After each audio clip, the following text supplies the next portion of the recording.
hotels. But what are you guys talking about? Is there anything going on today? No, it's been a pretty slow day. Yeah, we've just kind of been hanging out. Nothing going on. I went to as a Miller North guy, you'd appreciate that. Went to the Eric Crouch street unveiling yesterday. Yeah. So where is it? Where's the street? So it's right outside the baseball field. So it's a section of 144th. So you know where the light is, right where you turn into the baseball field? Yes. Basically from there to Pacific Street is Eric. Okay. Crouch. So if you get to the Rusty Nail, you've gone too far. 100%. But Okay. if you've if you get to the Rusty Nail, you've gone just far enough. One of my, I literally, we'll talk about football here in just a second. One of my, Gotta get the Miller North talking. well, no, this is a Rusty Nail talk. Oh, okay. When I moved into my apartment after I finally got the hell out of Ashland, great town, just not for me. It probably had to do with the company more than the town. But when I moved into my apartment, I literally picked the apartments behind the Rusty Nail because I was like, I can walk to the bar. Well, now they got like a Dunkin' Donuts in that corner. That used to be like there was a Quick Pick, isn't that what it was called? So that was on. It was a little bit further down. There was a gas station that's now a mortuary, which is odd. That's and then the Dunkin' Donuts is on the corner there too. It was a nice little apartment complex to live in. Nice. You had everything you needed right there. Yeah, and if things went poorly at the bar, the mortuary right down the road. So life and death. Go. It's already halfway there. All right, Bruntz, as we finally are here on game day, what if anything are you feeling about this Nebraska team that might be different than how we felt leading up to this point? Like, are you finally on game day and you're like, man, I don't know if I'm right about this. Like, where's your head at? Yeah, I mean, I don't think anything's changed. I mean, I think we're at the point now where it's kind of like, is everything that we've thought and seen and heard going to actually play out on the field? Like that's basically what kind of the opener is. I'm sure that for the coaching staff, it's kind of the same way, right? Like they've seen practice after practice after practice. And when the lights really come on for the first time, are guys going to be focused? Is there going to be pre-snap issues because guys aren't dialed in? I mean, I think it's, the first game, there's probably a lot of nerves over there just because there's so many unknowns. You think you know what you have. At the same time, you're also having to look across the sidelines and wonder if Cincinnati is going to do generally what they've done in the past. And so I think that's just kind of where I'm at, is like, okay, like let's see what this actually looks like. In some ways I was thinking about this way. Yes, this is year 3 for Matt Rule, but it feels like there's a little bit of like intrigue about how this is all going to come together, similar to kind of when we went to Dublin, like when you had new coordinator, kind of new personnel. Like I think that's part of the portal era that's always interesting too, is like you've got all this new cast of characters, like you're seeing them for the first time in a game. Like how's this all going to look? So I don't know that anything's necessarily changed. It's just been like, okay, let's get this thing going, I guess. Hopefully it's not as ominous as the Dublin comparison might make it seem to be. Went great for like 2.5 quarters, right? I do understand the intrigue though, right? Because like, yes, there was Dana Holgorsen for 4 games, but what does that look like after a full off season? Like, obviously you've got, almost an entirely new defensive staff. Mm-hmm. Basically at this point, Dvorak's really the only guy in the same spot as he was last year. And then you've got all the transfers on top of that. So I definitely understand being a little hesitant, may or may not be the right word, but just kind of wait and see on a lot of that. I do wonder, we were talking a lot about Nebraska's defensive line versus Cincinnati's offensive line earlier in the show. But Rico brought up a good point during the break. We haven't really talked that much about Nebraska's offense against Cincinnati's defense. Obviously, everybody knows about Dante Corleone, top 10 name in college football probably, but Like, as you look at this, how much have you thought about sort of the reverse of that? Like how you think Nebraska's offense will do against Cincinnati's defense? Yeah, I mean, I think right out of the gates, I mean, this is going to be a pretty good test for that offensive line that, I think there's a lot of confidence about over there, and I think there should be. Cincinnati's got a pretty good front seven, I think, for the most part. Obviously, the Godfather in the middle, it's going to be lowest man wins for 60 minutes with Justin Evans. A couple of two strong dudes just going at it. But yeah, I mean, I think that's the ease with which Nebraska is able to run the ball in this game, I think, is probably a pretty big factor in what will ultimately be the outcome, because I think Nebraska is going to be able to throw the ball. I think if they're able to run the ball as well, I think that's going to be a pretty good recipe on offense. So I'm watching that piece of it quite a bit. And also, I mean, we've been told Emmett Johnson looks significantly different. We haven't seen the guys behind him. I mean, I think the Nebraska running game is probably going to be under the microscope quite a bit tonight to see whether they can make things happen and move the ball and kind of stay on schedule. I mean, if you're able to stay in second and short, third and short, I have a reasonable amount of confidence that Dana Holgorsen is going to be able to also find some big plays in there too. So, running the ball is always imperative, but I think in this one against a decent Cincinnati front seven, I think they're going to have to be able to do that early on. Now, I was listening, and there was a clip where Dana Holgorsen mentioned how he got kicked out of the air raid club, and they're going to run the damn ball. And you kind of answered it, but I was going to ask, how quickly would Nebraska abandon the run if that front seven for Cincinnati was shutting them down? I mean, they have a whole bunch of weapons in the wide receiver room, and your tight ends are doing things as well. But if Nebraska is truly trying to run the ball, if they can't get any traction on the ground, how quickly do you think they'd be able to give that up or willing to give that up? Yeah, I mean, I guess you gotta do what you do and how you can move the ball. I mean, I think probably the X factor and all that is what involvement the running backs are going to have in the passing game. I mean, you go back to the end of last year, and Emmett Johnson was a huge piece of what they were doing in the passing game with a lot of success. And I don't foresee that changing this year after a full offseason. Like, just looking at the strengths of Mekhi Nelson, Isaiah Mosey, and Emmett Johnson, that's going to be in there.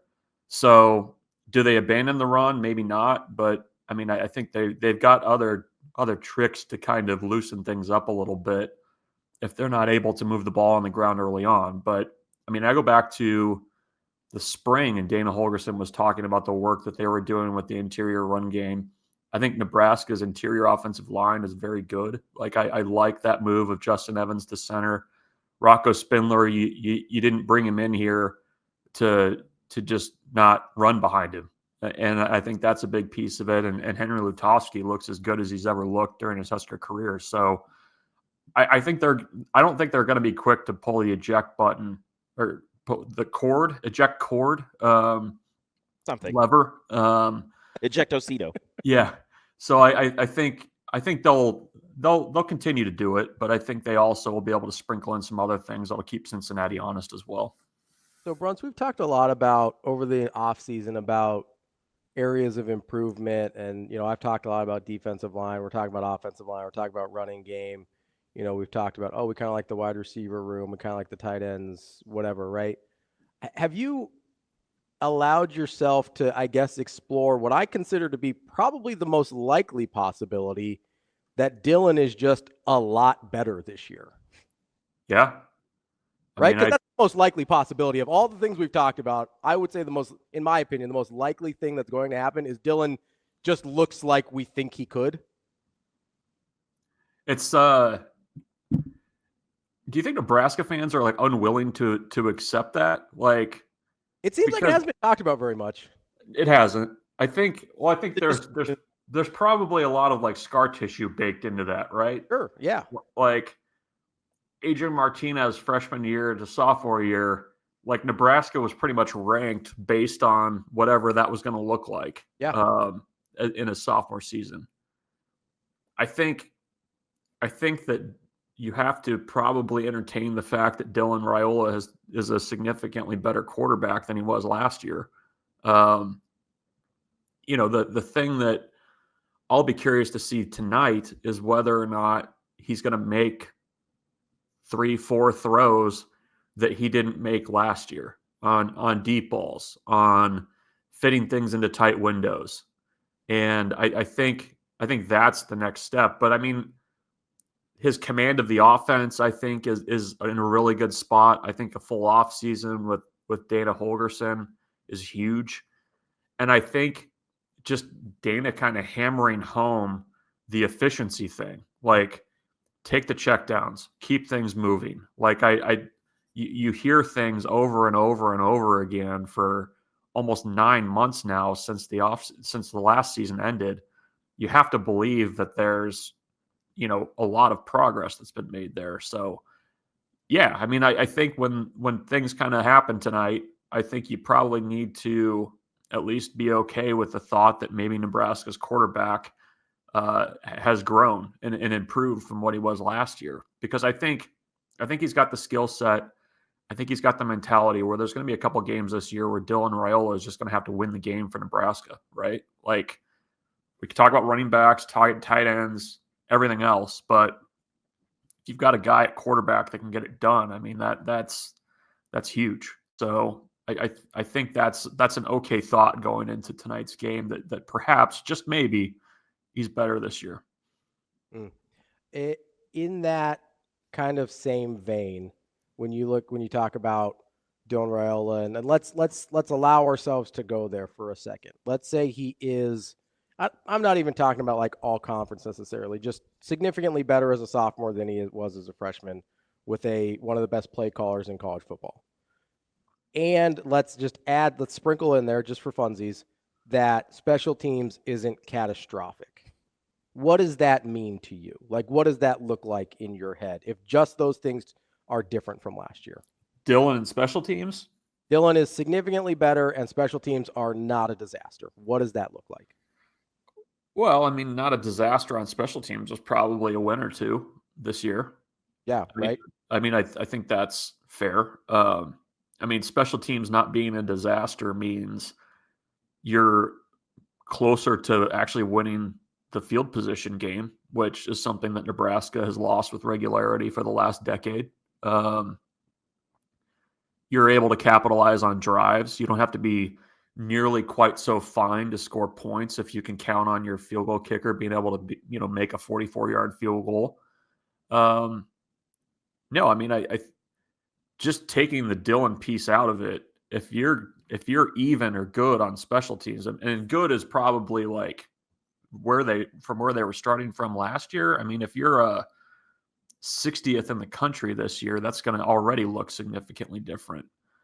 But I mean, there's so many areas of the game that are touched by special teams in a significant way that if you at least are trending and getting that piece of it kind of answered, that's going to be huge for Nebraska, because there's going to be a lot of coin flip games this year.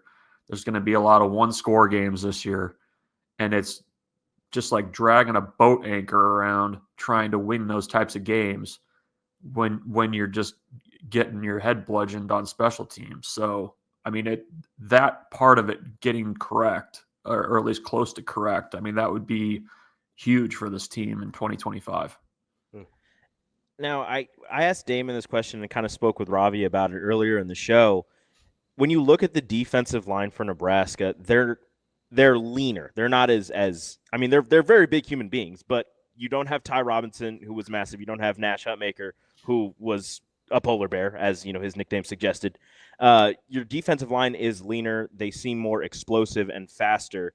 Is that going to mean, and I know against Cincinnati and Brendan Sorsby and his ability to, break the pocket and use his legs, it's going to be a little tougher, but with a more explosive defensive line, how much pressure do you think they'll get on Sorsby and quarterbacks in the future in terms of getting sacks? Yeah, I mean, I think they've got the potential to do it. I think it's I mean, when you kind of look at like breakdown of sack numbers at the end of the year, I'm sure it's probably going to be a little bit more spaced out, not so focused on a couple guys. I think John Butler is going to be aggressive with blitzing, which I think helps those guys up front. I think in the right scenarios and situations, you're probably going to see multiple jack linebackers out there, which, I mean, I don't know if you lump them in with the defensive line, but I think there's enough versatility there with McCullough and Ochoa and McGahee to put a couple of those guys out there together. So I think they'll have the ability to do it. We'll see if they can do it. But yeah, I mean, I think it's I think John Butler's aggressiveness and his ability to scheme things up and willingness to be a little bit more aggressive, I think will benefit that front seven quite a bit. Like, I'm eager to see what Keona Davis in year 2 looks like. I think you're gonna. I think you're going to see a mixing and matching of personnel at a level that is going to be a little bit different than maybe what Nebraska's done the last 2 years to try to create those advantages when they're kind of leveraged in 3rd and long and things like that. So that's what I'm expecting. We'll see if that holds true. But I mean, even go back to the bowl game, it seemed like they were more aggressive with the linebackers and bringing pressure. I know Ty and Nash were part of that, but I do think they're going to not be shy about bringing more pressure to force the issue. Bruntz, if we put the over-under at 3.5 sacks, first of all, do you think that's the right number in terms of getting equal action on either side? Do you think that's about right as far as what the line should be? Yeah, probably. Mobile quarterback. New offensive line. Yeah, that's fair. 3.5. Where am I going with it? Where do you think you'd lean? I'll go over. I would say 4 is what I was thinking. So I'll go slightly over. With that in mind, told you it was a good number. Let's say they go over. How do you feel like this game went for Nebraska? I don't know that tells the story. Like, okay. I don't know that I would know enough based off the sack. 4 sacks. I don't know. I mean, you're probably getting some pressure, but I mean, are you also, because I think the one concern I have in this game is you mentioned his ability to break the pocket and get out and run. And I think what's always a little bit scary in week 1 is how you're going to tackle. And when you've got a quarterback that can run, a quarterback that makes pretty good decisions, you got to get guys on the ball. You got to get them on the ground when you can. And that it's almost kind of the exception more so than the rule that teams tackle well in week 1. So I don't know that necessarily tells me the full picture. I mean, I think 4 sacks would be great. Like, you would take that and feel pretty good about it. But I mean, I think Nebraska needs to be careful on defense of, on 3rd and 6, allowing Sorsby to get out and run for 7 yards, or to allow him to get to the second level. Somebody whiffs on a tackle and then he's out in space and you're chasing. Like, I think those are the scenarios that I think Nebraska needs to be really careful to avoid tonight. Is there a statistical category that you think you could look at and feel like you know how the game went? Turnovers. I mean, I think if Nebraska wins the turnover battle, I think I'd feel pretty good about what their chances are. I mean, I don't know that Sorsby makes a lot of bad decisions. I mean, he's a veteran quarterback. I think offensively for Nebraska, that plays into the efficiency thing too. So I think that would tell me a lot tonight. And first, I mean, you guys saw week 0. There was some really bad football being played there too. So if you can protect the ball, play efficiently, and get a couple takeaways, I mean, that to me tells a lot. All right, Bruntz, I don't think I've asked you this yet. Do you have a season win total for us? 8-4. They win 9 in the bowl game. 8-4, 9 in the bowl game. There we go. Any other feelings, thoughts, predictions for tonight? No, you guys got is Taylor Swift going to be there tonight? That's what I'm going to ask you. I was going to say if you get a chance, you're going to get a picture with Taylor. No, I don't. Is she going to be there? Like, is that a thing? Well, Travis and his brother are doing their podcast down there, and I know the Bussin' Boys are doing their thing down there. I assume that she'll be down there since they just got engaged. So she's got to support her fiance's college, right? I just Googled. She's not on tour right now, so I would guess. So she'll be there. I would guess she'll be there. So you had to Google that? It's not all over your social media? You didn't know that? Like, I feel like you'd be just inundated if she was out there somewhere. I did not know if she was on tour or not. When do we get our first Dylan Raiola Patrick Mahomes comparison? What is pregame? Pregame? Yeah, like the game will not have even kicked off yet. You'll get. Here's what will happen. They'll come to the game, and in the open they're going to show Dylan warming up, and he warms up very similarly to Patrick Mahomes. You're going to get that image. You're going to get a Mahomes mention. He's probably going to be there, right? Like he's going to be in the building somewhere. Yeah. I'm guessing. So you might get like a faraway shot of Mahomes somewhere in the stadium. It'll be within the first 2.5 minutes of the broadcast. I said that first scramble sidearm throw, you're going to have the still of that and then a still of Patrick. And they're going to be like, I mean, that's the same guy. Yeah. I think Mark Jones is on the call tonight too. So you're going to get it. It's coming. It'll be there. That is our guy, Michael Bruntz. You think they get the W tonight? I believe they do. I believe they do. And I am willing to say that I believe they cover as well. So got the -6.5 on Nebraska tonight. Numbies. Huh? Yeah. So for against entertainment only. Yeah. We'll see. That's our guy, Michael Bruntz, Husker 24/7. Bruntz, we appreciate the time as always. You better get to KC, man. You're gonna be late. Time. I still got time. It's only 9:30. What's the Michael Bruntz barbecue spot? I don't know. Where should I go? Oh, I don't know. That's a DB question. You got to call him. Is he at the stadium already? Like, is he sitting at the stadium? He was in his hotel room about an hour ago when we were talking to him, but the first bus goes over at 12:45. Yeah. And he's like, yeah, I'm going to try not to be on that. I worry about him being at the stadium 8 hours before the game. I don't think he's going to eat today because he doesn't like to eat while he's working, and he didn't eat last night. Like, I don't think he said he had a breakfast sandwich that he didn't touch. They just stared at it. So he may not eat for like 48 hours. Oh, jeez.